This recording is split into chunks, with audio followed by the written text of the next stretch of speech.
Welcome back to the channel. Today we're doing DIXON DEDMAN'S 2XO Gemma Kentucky Barrel 54 108 proof. Is it worth the MSRP? Is it worth hunting? Does it taste any good? Hasn't been cracked. Stay tuned and find out.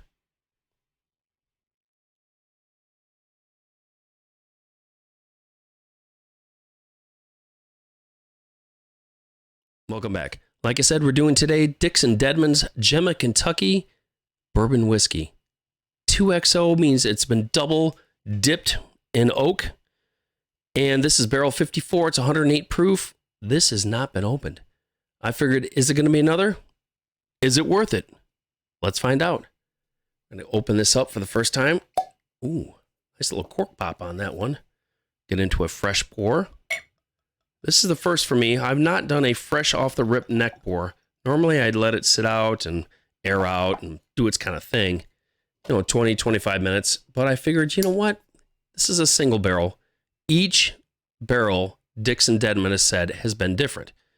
Barrel 54 might be different than barrel 12, barrel 60, whatever the barrels are. It says on the back, the Gem of Kentucky series is made up of hand-selected single barrels from my proprietary high rye bourbon mash bill, which I've rebarreled in new oak barrels with varying char levels.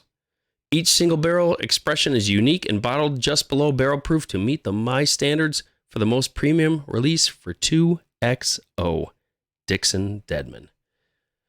Now, I paid $200 for this on seal box, and it took a couple weeks to get because, everybody's just been clamoring for this. There's, the Bourbon Junkies did theirs. They didn't even know that it was in their advent calendar, and I know that a couple other people have done theirs. But I know this one is 35% rye, at least per his website, with a differing char levels between char level 3 and 4 on the secondary barreling. Now, this is going to be a first. I've not done this. My notes are kind of vague because, well, I've never done right off the rip neck pour, so got a little bit history, got a little bit in bottle. Like I always say, what's that juice like inside? Let's get into the undiscovered nose. Ooh, spicy.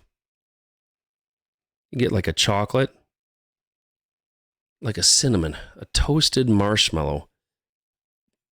It's unique. Man, it smells just as good as the Tribute, the Phoenix, the Innkeeper, but as a punch, like nostril just punch up. You get some baking spices. Man, it smells really good. I don't know if you can see this. She's coating a glass. She looks amazing. Long drippy, just right here, just long drippy legs, and they're taking a while to drip down. So that is a amazingly good sign. All right, got into that first undiscovered nose. Let's get into the first undiscovered taste.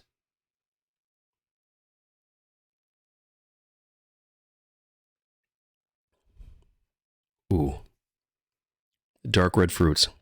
That char, the dark chocolate come in. That spicy cinnamon on the mid-palate back. The Kentucky Hug for 108 proof is here and just dissipates. It's not heavy. It's not deep. The taste is lingering. You get a little bit of the baking spice on the back end. It's not unpleasant. Like you said, every single barrel is going to be different. Mine's number 54. I know Jason C. had one. I know those bourbon guys had another one. Everybody's had their different ones. But it's still lingering. That dark red fruits, the cinnamon, the spiciness, the baking spice is still lingering on the mid-palate back. Let's get in for a second taste.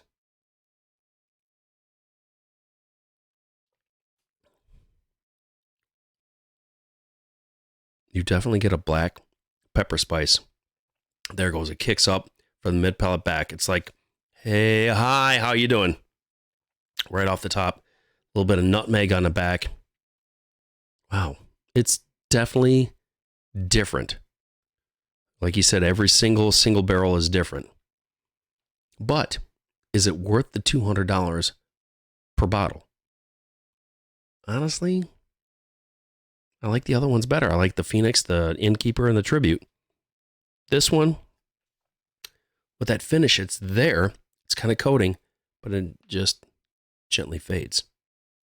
It's good. Don't get me wrong. A lot of people put this in their top bourbons of the 2023. Not me. It's good. Don't get me wrong. But the stags that I've had this year, delicious. What are the other ones I'm looking at? I can't think of it. I'm looking at right there. Still Austin, the red corn. That was delicious and biting and just amazing.